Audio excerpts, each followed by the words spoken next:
name is Aivett Bilbao. I'm a computational scientist specialized in software development for mass spectrometry. And today,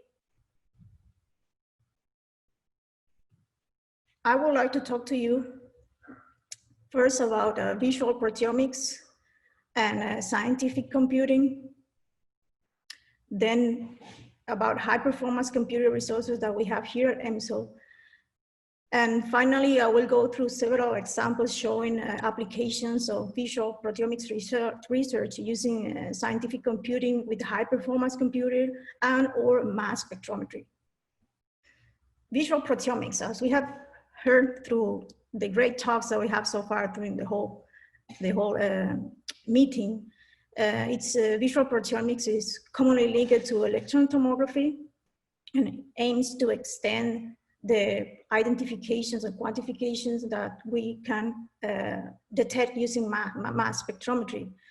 And it is not only about what proteins and how much it's present, it is also knowing their shape, since the structure relates to the function, where they are located and how and they are connected and interacting. Progress in software development has advanced cryo-electron microscopy and into a visual proteomics tool. And also in general, the software development, computer science development has advanced also science in general.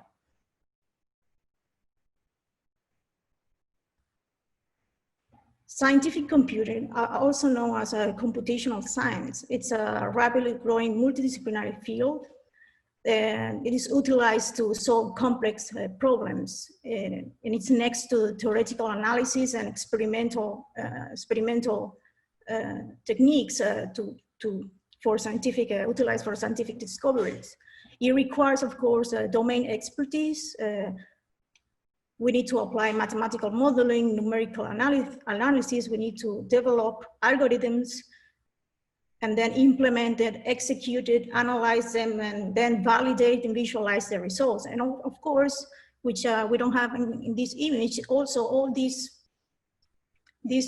components are also depending on the computing infrastructure. It means we have also information technology infrastructure about with the hardware, the computer hardware, the network, and also the IT experts that are supporting all this research.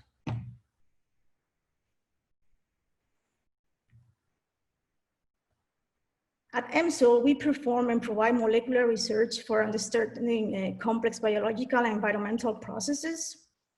We want to understand all the molecules that interact and how they are organized, and towards visual proteomics, how they are localized and so on. And we combine multiple techniques to obtain a broader picture of the macromolecular interactions that underlie these cellular functions.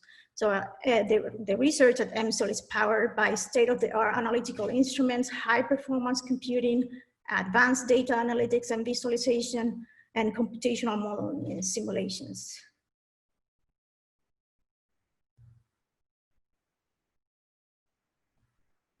Since 1998, EMSL has had 5 supercomputers systems. The first supercomputer was a huge system with about 500 nodes and LIMPAC performance under a teraflop.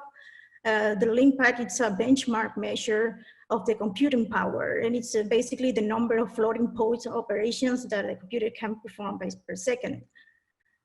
Then we had the next, we can see in this image, over the years with the newer systems, the computing power, it's being incremented. There was a trend on incrementing the number of nodes, which is the green bar. And now we see there is this trend of number of nodes is decreasing. This is due that the computing power is still increasing, but now we have more compact units thanks to the advancement of the technology. So we have smaller systems that are more powerful. TAhoma, which is our new system, is a much smaller system than his predecessors, and it's more powerful. It has a mix of CPUs and GPUs, and the performance, it's close to 1 petaflop, as you can see the yellow line. These pictures on the right are the different supercomputers. As you can see, they basically take a whole room of space to have this computer power. Now, here you can see on the top right the picture for the new supercomputer, TAhoma. So it's a much more smaller unit. We are reducing the footprints. Here you can see some of the details, the specifications of the hardware that the supercomputer has. It's built by Supermicro and partnered with the MG Technologies. Now I want to talk about why we have both CPUs and GPUs. Well, these systems having GPU or CPU, they are designed with different goals in mind. As you see on the left, for a CPU, the system has less cores, a few cores, and it's aimed for serial or sequential operations to execute them as fast as possible. And then on the right, we see the GPUs, which these systems have much more number of cores, and the aim is to parallelize the operations. So it means we can execute operations that are independent of each other. So now I want to show you just an analogy. For serial operations, we can think about cooking. For cooking, we need to execute a series step where each step is depending on the previous results. So in order to achieve our final goal, we cannot perform all of them together. But then an example of for parallel processing, we can think about, well, if we want to paint pixels, means we want to paint a square and we want to paint each point with a color. Each point is independent of each other. So here I want to show a quick gift. This is a demonstration from NVIDIA. They asked the Meatbusters to show a demonstration about what is the parallel processing. So you can see, to paint this Mona Lisa square, you can just shoot all your dots with the paint all at the same time because they are independent of each other. And of course, as you can imagine, this will save much more time compared that if you just do serially paint point by point. And the beauty of having both in the same system is that you can make the software much more efficient. For example, combining them. For example, for cooking, we need to do the operations serially, but there are some operations that can be parallelized. For example, cutting the pasta, we don't need to cut one piece at a time. We can just parallelize, and once we get at that state, we use the GPU just to cut all the slices at the same time, and then we can merge the results and keep going to the next step.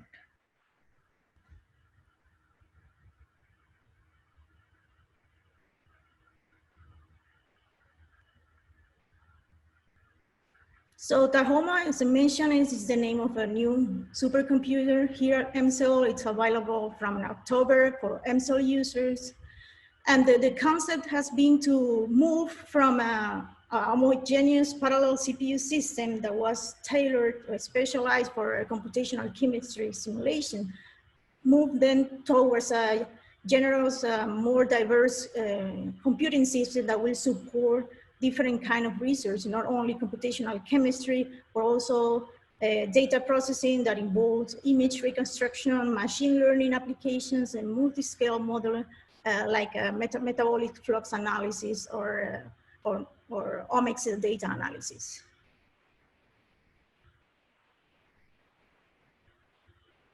TAhoma was designed to run fast, even for users that do not have a highly parallel code, and also to serve areas of science and users that are new to the HPC world. So we want to advance new research and provide these tools to be used for people that are interested in generate, have more computer power for the research. So basically, if you have a software that is Mainly, one of the main reasons to use a supercomputer, it's a memory. You need a lot of memory, or you have a software that takes very long time to make calculations.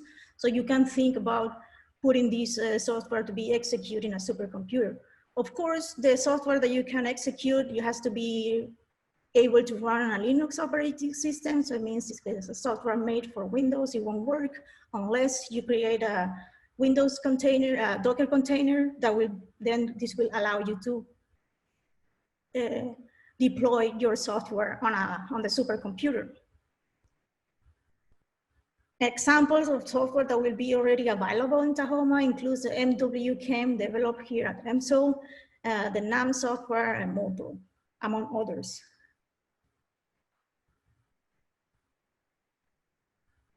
Other highlights, how you can use TAhoma, why you should use TAhoma, it's because it is free. You basically need to submit a proposal and get approved within the proposal calls. It can be used to process data generated at EMSL or elsewhere. It means you can have data that is generated at other place, but you want to do a research that is basically reprocessing that data, you can do that as long as the data is described and is part of your proposal initially. And of course, we have a limit of size. It should not exceed 100 terabytes of storage. And it cannot be used for proprietary research. This has to be all for public research. And it cannot be used for processing or any operation for sensitive data.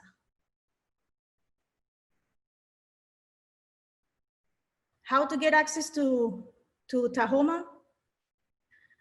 Here are just an overview of the steps. I encourage you to attend the next tutorial where you will find detailed information about the process, but overall you first need to review the proposal options, then highly encourage you to contact the EMSL capability lab that can guide you, give you more information and discuss your project and discuss how feasible it is, and also give you updated information for that specific call because the requirements might change from call to call. You need to prepare your proposal according to these requirements. Submit the proposal, and then once it gets approval, you will receive, the results will be allocated, and you will receive the instructions to access, that means the username, password, and so on.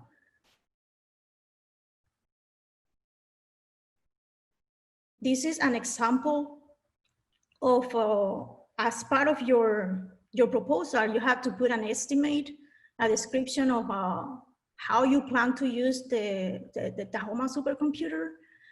For example, you need to put an estimate. First, the software, list of software that you will use. You can use software that is existing already in TAhoma, or software, your own software, or software that is in a public repository that you have to list the software and estimate how many jobs you will run and how, like if you are using the CPU or the GPUs, and who will be the user executing that research or having the access to use the TAhoma.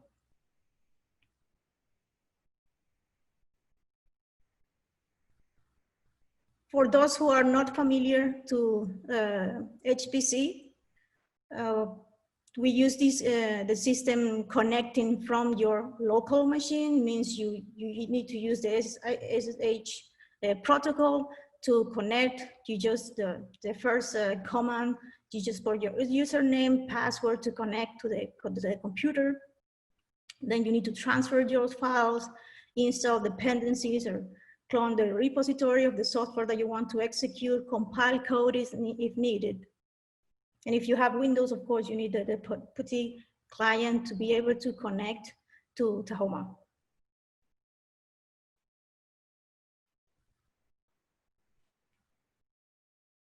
In TAhoma, the jobs are scheduled by the software Slurm. The way to execute your program is you have to prepare a job script and submit it for the scheduling. In this example, you can see you have a series of Slurm directives to that specify, this is a text file that you specify, this header with all the information of your username and so on. And then in this example, we see it's loading, in the commands is loading some libraries, and then the final step, the final line is executing the software program that is called MyExit. More information is provided in the link below, which I recommend to check regularly, because there is a work to be updated. Now we will move to the selected examples of related publications. Before we move to that, I would like to know if there is any questions so far for what I presented.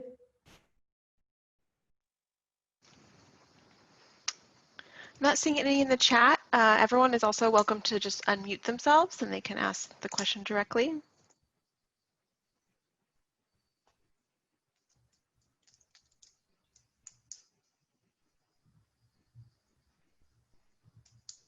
Okay, no questions so far, but feel free to post your question anytime in our Discord channel for the discussion. I will move on. The first example I would like to share with you, it's a deep learning application using mass spectrometry for de novo peptide identification.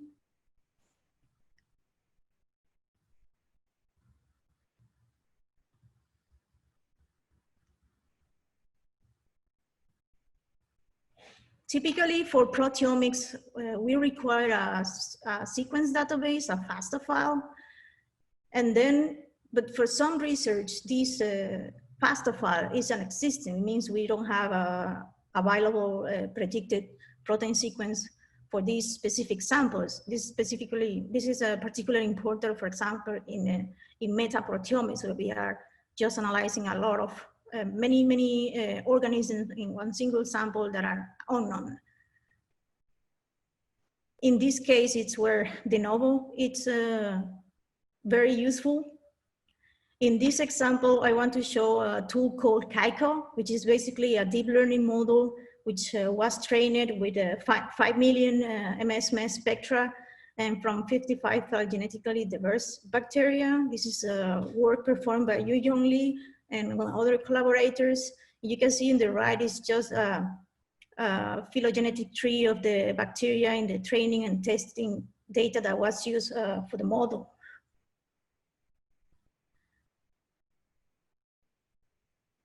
This application is particularly useful in this case to use the GPU. It can really take advantage of that, because deep learning, machine learning in general, are based on performing a lot of computations using matrix operation or vectorized forms. So in this case, for the deep learning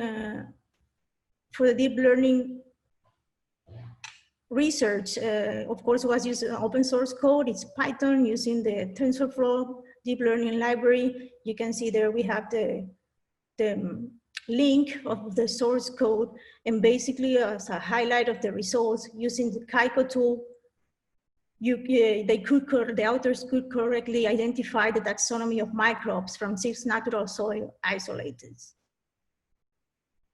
And one important thing too is that you can accelerate the training using a supercomputer, but once you train the model, then you can use the model in any local personal computer.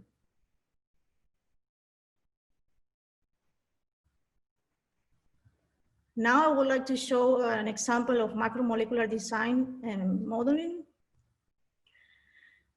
In this example, peptide microcycles were modeled. The sequence that was performed as sequence design and energy landscape calculations, and the authors enumerated 200 stable structures that can be adopted by these peptides. And then they used NMR to compare some of these structures that were designed, and they could see a high correlation. On the figure here we have on the left the model that they generated that were these stable structures. And then on the right, we see the overlay against the NMR results that were agreeing very well. This work was performed with the Rosetta software, which has a command line interface, and you can connect. Also, it has a Python-based interface that you can program your scripts for your research. It's available in public servers for non-commercial use. It's C++ code and freely available to academics and governments. This is something that we could definitely run in our TAhoma system. And also, Rosetta can be used to model from the PDB structure, or also can be used to improve results, like model using also some constraints from, for example, NMR data. So you can use also experimental data and improve the structure using Rosetta. The next example is about molecular dynamics. This is our work performed to understand the diligent proteins. There was a talk related. You are welcome to go and check out if you want to know more details, more information. On the right side, you can see the phylogenetic tree of these diligent proteins that are a family of proteins, with most of their functions are still unknown. They are very difficult to characterize. So molecular dynamics provides a tool to understand, to try to better understand their structure and function. So that's what Joseph and colleagues are working on. They are using the Gromack software that we have heard about during the other talks in the meeting. The Gromack software, it's used for the molecular dynamic simulations. There is a C++ code, also supports operations using GPU. On the left, there is the workflow. This is a general workflow from the Gromack documentation. Basically, first the input, it's a PDB structure. In this case, the authors for the diligent proteins use the ADIR6, the PDB file LAL, as the input. And then there is a series of steps when you specify the molecular topology is generated. And then from the structure, the PDB structure, then you can generate a box of solvent molecules around the peptide and start all your molecular dynamic simulations. And then to find, the idea is to find conformations that are stable and require low energy. Here we have an example of the simulations. We can see the input protein, then it starts to change and fold and change the shape and the structure based on the interactions with the solvent molecules and so on.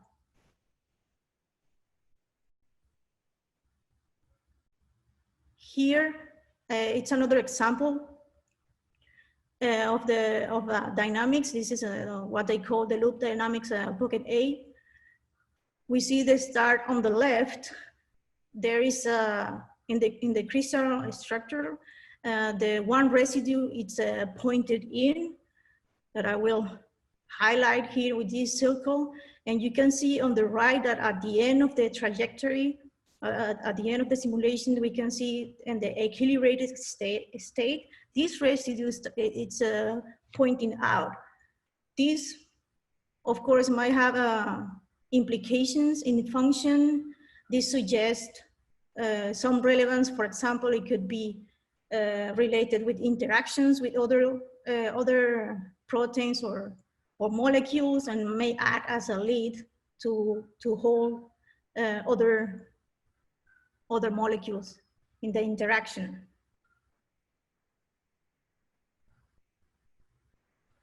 Our next example that I want to show, it's about imaging for spatially resolved mass spectrometry-based proteomics. This is our work performed by Paul and Ying here in the lab. They basically use mouse uterine tissue sections, and they perform labor-free nanoproteomics to quantify, to identify, quantify the proteins used on-chip sample preparation. They could identify over 200,000 proteins with a 100 micrometer spatial resolution. And then they also implemented an interactive and user-friendly web visualization of their results.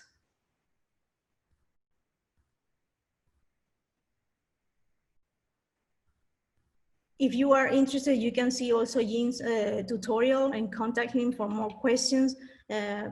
If you are familiar with it, you may know that there are a series of steps for in the Nanopops platform that was used for this research and developed by Ying and colleagues here at the lab.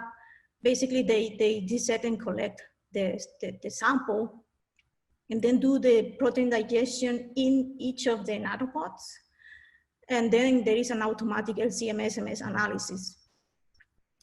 One of the advantages of this technique is it's untargeted. It means you don't need to add any labels or antibodies to your sample. It does not require a priori knowledge. You don't need to know what are your protein's targets. So it's basically a discovery approach.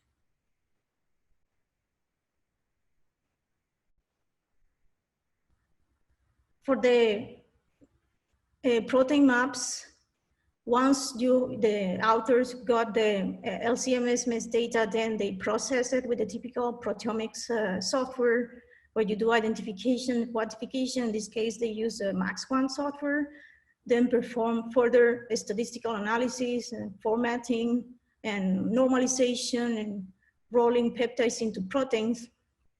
And finally, take these results and generate this visualization of protein maps. It's basically generated using the Trailoscope platform. Trailoscope it's a framework to generate custom implementation of for visualization, user-friendly visualization. And there is one that is publicly available for this study. Basically, it's an atlas of all these proteins that were quantified, identified. The user can go and look at the specific proteins and see how they are mapped and expressed in the different tissue types, the cell types, and so on.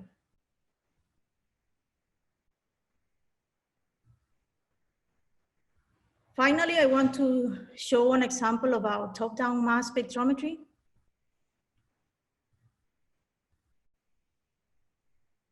As you could see, or you are welcome to visit Moe's tutorial to learn more about top-down. And as you may know, the importance or relevance of using top-down for a structural related or gain more information about the structure, it's very advantageous. The main reason is because when we do protein digestion, that we know, yes, we digest the proteins to generate peptides because the data, they are better to analyze with the mass spectrometry, smaller masses. They can generate high quality data. But of course, the consequence of doing this digestion is then we lose this connection and the information of where exactly, like what were the protein, the proteoforms that were actually present in the sample. If we do the protein digestion, then we are not able to map back. Like, for example, if we see that peptide that has the blue dot, we can identify that there is a modification there, but then we are not able to tell exactly which of the two proteoforms were present. Instead, if we do a top-down analysis, we can confidently tell where in the, like which of the proteoforms were present in the sample. So in this example, top-down was applied to analyze sorghum, which are important for the survival capabilities and limited water conditions.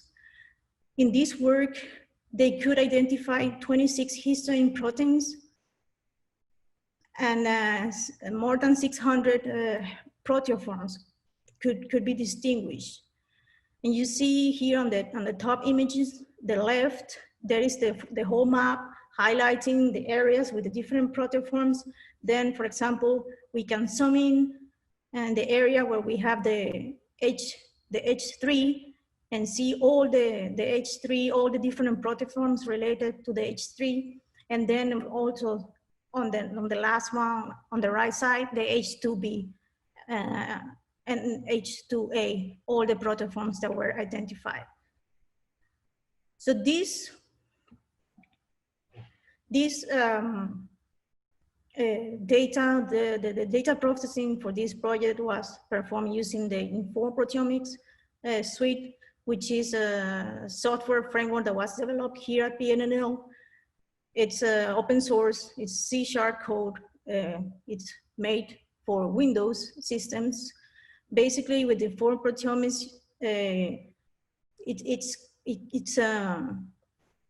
it contains a feature finding algorithm. There is before the feature finding, sorry, there is the PBF generation, which is basically generating a binary format that can facilitate further processing to speed up the processing of the results. So the mass spec data is converted to the PBF format, and then the feature finding is performed to detect all the peaks that are in the files, in the data. Follow it for the top-down database search, which is performed using the MS Pathfinder algorithm, and which is based on the generating function approach. Here are the links for this work, if you are interested in the software. Now, I would like to tell you about the new software that we are developing for top-down. In the Informed Proteomics framework, we have the LCMS Spectator, which is a great software for visualization. It's fast, but it's Windows-based only. So then we decided to start this project, which is basically generating and implementing a new interactive results viewer based on R, using R-Shiny. This is in order to implement for fast implementation of software and GUIs. That's the reason why we decided to use R-Shiny. We also implemented an internal MS data format, which is based on the HDF5, and it has several advantages over the previous binary format. This HDF5 can be open using any HDF5 standard library from Python, R, or other software. We did this also because we wanted to make a cross-platform software. We are working also to integrate as containers the database search tool. We have for bottom-up, top-down. This work, it's been mainly performed by David. David is the one that has created this software. You can see we have the MS and XIC visualization. We have also functionality to explore PTMs. It means you can select your spectrum and input a specific, define a specific post-translational modifications and evaluate how well, with different metrics like mass error and number of fragments, how well this PTM fits your spectrum. And this, of course, generates, it's helpful to generate very nice figures for publications.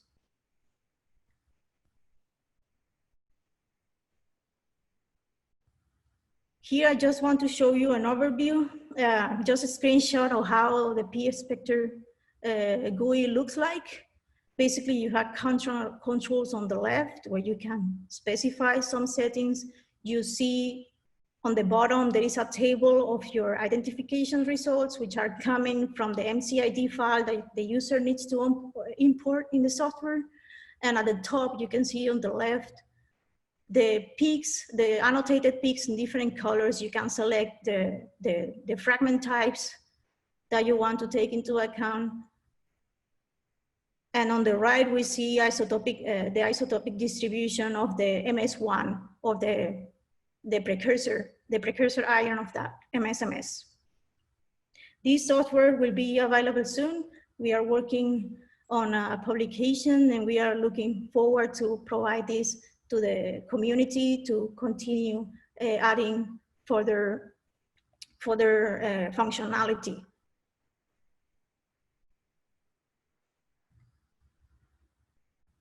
This brings me to the conclusions. I would like to remind that software is as important as the instruments and techniques that generate the data. And the scientific computing is a multidisciplinary field that supports a wide range of results and plays a pivotal role in advancing visual proteomics, all the techniques, different techniques individually, and also in the integration of these techniques together. And finally, I would like to share with you an image that I found like, looking content about scientific computing. This I found interesting and important to remind the importance of computer science, software engineering. As you can see, we have in these three corners also the scientific computing at the top. The typical journey for a scientific computer scientist is start by the science. So it's all about the science. That's the main driver and what is more important. But we should not forget about also computer science, software engineering. I agree that it makes no sense to make a beautiful code or implement exhaustive tests and GUIs if there is actually no scientific value yet. You need to find first something that works, but that's why we should first develop a prototype. But then as soon as the software starts to prove the usefulness, then we should spend time to refactor and make the software more robust and more user-friendly. So in my case, I started this journey instead of from the scientific computing, from the specific science field. I started from that bottom part. My first degree is in computer engineering, so that's why I have this focus on recognizing the importance of the computer science, the software engineering. And I just wanted to bring this to the attention that we need that to implement more robust software, reproducible, scalable, and user-friendly tools.